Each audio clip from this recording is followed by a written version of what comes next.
अभी सामने देवउठनी एकादशी का पर्व आ रहा है। क्या है देवउठनी एकादशी? हम नारायण को जागृत करते हैं, पर वास्तविकता तो ये है, क्या नारायण कभी सो सकते हैं? अगर हम उस भाव में जाकर देखें कि भगवान क्या कभी सो सकते हैं? फिर ये क्या परंपरा है जो हमारे ऋषि मुनियों ने हमको बोला कि देव सोए और देव जाग रहे हैं? ये चातुर्मास का आरंभ होता है आषाढ़ मास के शुक्ल पक्ष की एकादशी से, तो कार्तिक मास के शुक्ल पक्ष की एकादशी तक चातुर्मास चलता है। ये 4 महीने नियम संयम से रहा जाता है, साधना होती है, जप होता है, तप होता है, पुण्य एकत्रित होता है और ज्ञान अर्जित करने के कार्य किए जाते हैं। ये हमारे ऋषि मुनियों ने हमको परंपरा दी है, क्योंकि गीता जी में कहा है भगवान ने अर्जुन से कि हे पार्थ, ममैवांशो जीवलोके जीवभूतः सनातनः मनः षष्ठानि इंद्रियाणि प्रकृतिस्थानि कर्षति। ये जो जीव है ये मेरा अंश है। रामायण कहती है, रामचरितमानस में बाबा तुलसीदास जी लिखते हैं, हरि व्यापक सर्वत्र समाना, प्रेम ते प्रगट होई में जाना, कि हरि जो है परमात्मा है, सब में समान रूप से विद्यमान है और वह प्रेम से अर्थात भक्ति से प्रकट होते हैं। इसी बात को संत अपने माध्यम से समझाते हैं कि सब घट मेरा साइया सूनी से जना कोय, बलिहारी वा घट की जाघट पर घट होए, कि हे तो सब में, पर जिसमें प्रकट हो गया महिमा उसकी हो जाती है। तो ये देवउठनी एकादशी अपने अंदर के उस देवत्व को जागृत करने की, अपने अंदर के उस परमात्मा को जागृत करने की, अपने अंदर के उस नारायण को जागृत करने का महापर्व है। ये महिमा है इसकी, कि हम जो प्रार्थना करते हैं कि हे देव जागो, हे नारायण जागो, ये हम उन चतुर्भुज नारायण को नहीं जगाते हैं, ये अपने अंदर के नारायण को जगाने की प्रक्रिया है। वो जो साधना 4 महीने की करी कि हे परमात्मा, हे प्रभु, हे भगवान, ये जो 4 महीने की साधना हमने करी है, ये जो पवित्र चातुर्मास में हमने नियम का पालन किया है और ज्ञान अर्जन करने की, गुरु के द्वारा दिए हुए मंत्र को जप करके हमने जो पुण्य एकत्रित किया है, उससे आप ये कृपा करिए आप कि हमारे अंदर का ईश्वरत्व जागृत हो जाए, हमारे अंदर का नारायणत्व जागृत हो जाए। और वह नारायण जब जागृत होता है उसके बाद सब कुछ मंगल ही मंगल होता है। मंगल भवन अमंगल हारी, उमा सहित जही जपत पुरारी। और ये एकादशी के बाद में आपके मांगलिक कार्य शुरू होते हैं। तो वही सीधी बात है कि अंदर का नारायण जागृत होगा तो यत्र तत्र सर्वत्र मंगल ही मंगल होगा। तो प्रार्थना करें हम उन परमात्मा से कि हे परमात्मा, हे मेरे अंदर के नारायण, आप जागृत होइए और हम पर कृपा करिए, इस सर्वत्र संसार का मंगल करिए।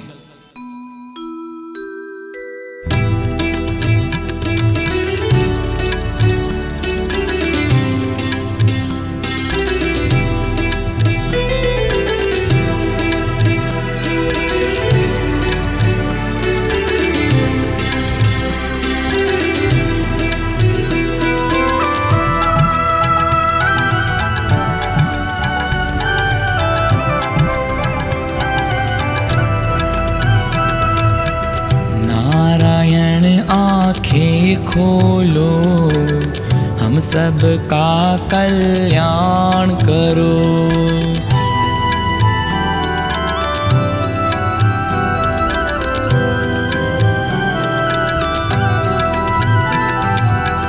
नारायण आँखें खोलो हम सब का कल्याण करो।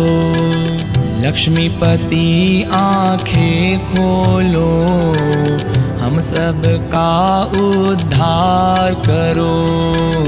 द्वार खड़े हम अर्ज करें हम सब का उद्धार करो।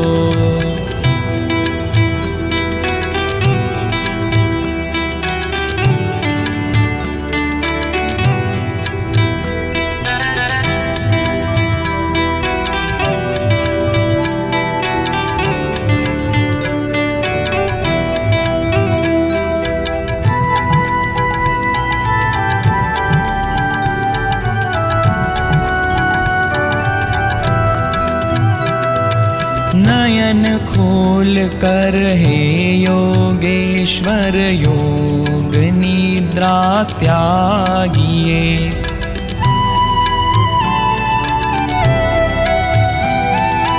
मंगल करण हो मंगलकारी, मंगल कारज साधिए।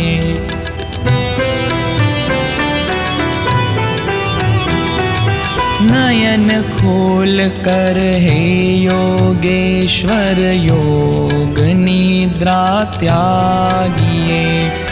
मंगल करण हो मंगलकारी, मंगल कारज साधिए।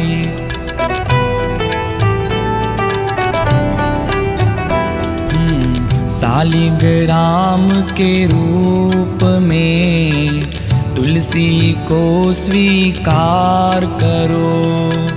द्वार खड़े हम अर्ज करें, हम सब का उद्धार करो। लक्ष्मीपति आँखें खोलो, इस जग का उद्धार करो।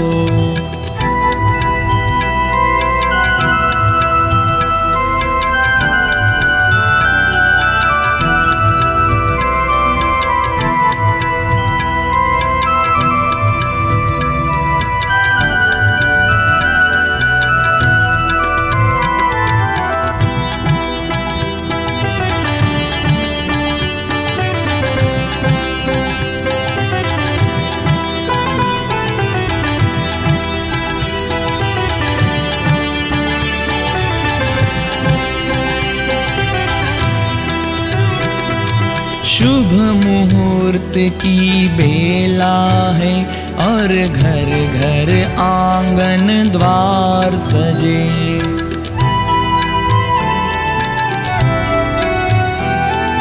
छप्पन भोग के थाल लग रहे, घंटी शंख कर ताल बजे।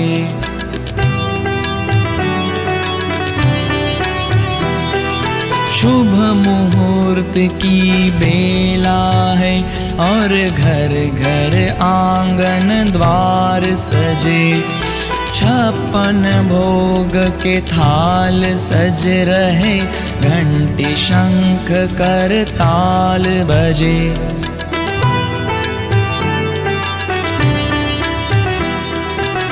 सबके हृदय में भक्ति बढ़े, ऐसी कृपा कर तार करो।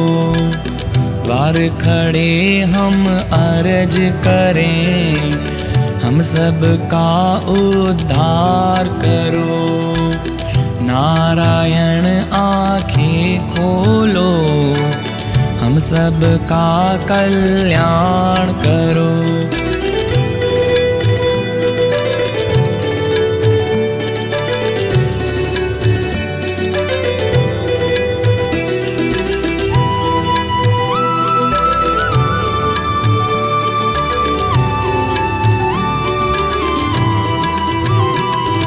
योगी यति मुनि नमन करे, हम सबके व्रत को पूर्ण करो।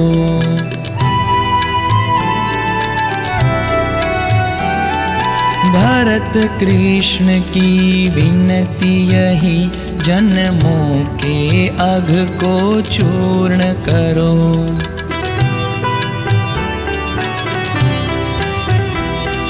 योगी यति मुनि नमन करे, हम सबके व्रत को पूर्ण करो। भरत कृष्ण की विनती यही, जन्मों के अघ को चूर्ण करो।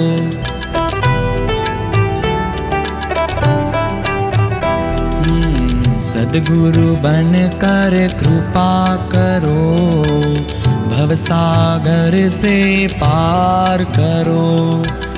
नारायण आँखें खोलो, हम सब का कल्याण करो। नारायण आँखें खोलो, हम सब का कल्याण करो। लक्ष्मीपति आँखें खोलो, इस जग का उद्धार करो। द्वार खड़े हम अर्ज करें, हम सब का उद्धार करो। नारायण आँखें खोलो, हम सब का कल्याण करो, हम सब का कल्याण करो, हम सब का कल्याण करो।